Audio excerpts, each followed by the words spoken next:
Vijay Parvathi versus super deluxe housemates அப்படின்னு தான் இப்போ ஒரு சண்டை போயிட்டு இருக்கு. அதை நம்ம 2 ப்ரோமோல பார்த்துட்டோம். இந்த 2 ப்ரோமோலையுமே விஜய் பார்வதி தான் கண்டென்ட்டா இருக்காங்க. விஜய் பார்வதியும் திவாகர் அவர்களும் வந்து பாத்தீங்கன்னா சூப்பர் டிலக்ஸ் ஹவுஸ்ல போய் கிளீன் பண்ணுவாங்க. அதுதான் அவங்களுக்கு நியமிக்கப்பட்ட வேலை. ஆனா அவங்கள வந்து பாத்தீங்கன்னா எப்பவுமே கார்னர் பண்ற மாதிரியான வேலைகளை தான் கொடுத்துட்டு இருப்பாங்க.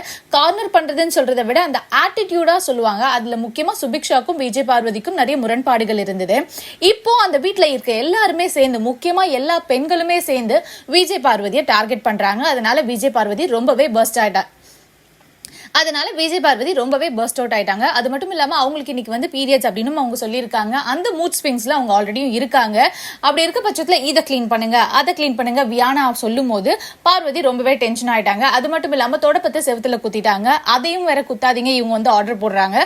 ஒரு வேலையை கொடுத்துட்டு அதை அவங்க எப்படி பண்றாங்களான்னு பார்த்துட்டே இருக்குது அவங்க டியூட்டியா இருந்தாலுமே, வெளியே நம்ம வந்து எப்படி ஒரு துப்புரவு பணியாளர்களை நடத்துவோம் அப்படின்ற மாதிரியே வந்து அவங்க கொஞ்சம் வில்லத்தனமாவே நடத்திட்டு இருக்காங்க. நம்ம கொஞ்சம் ஃப்ரெண்ட்லியாவே அப்ரோச் பண்ணலாமே, கேமை வந்து வேற விதமா மாத்தலாமே அப்படின்றத பண்ணாம இவங்க ரொம்பவே விஜய் பார்வதியை டார்கெட் பண்ணிட்டு இருக்காங்க.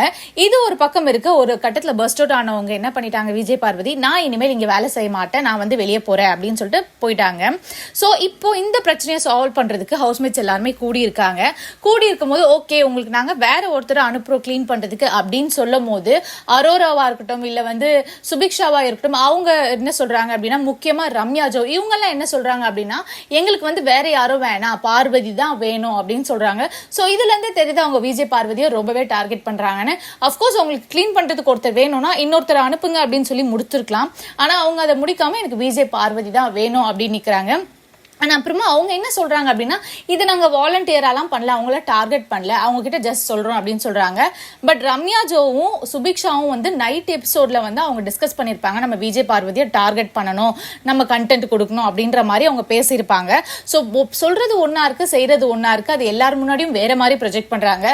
ஸோ இந்த சீசன்ல ரம்யா ஜோவா இருக்கட்டும் இல்ல விஜய் பார்வதியா இருக்கட்டும் இல்ல வந்து சுபிக்ஷாவா இருக்கட்டும், எந்த மாதிரியான ஒரு மக்கள் சப்போர்ட்டை எதிர்பார்ப்பாங்க, எந்த மாதிரியான ஒரு மக்கள் சப்போர்ட்டை வாங்குவாங்க அப்படின்னு நீங்க நினைக்கிறீங்க அப்படின்றத மறக்காம கமெண்ட் பாக்ஸ்ல கமெண்ட் பண்ணுங்க.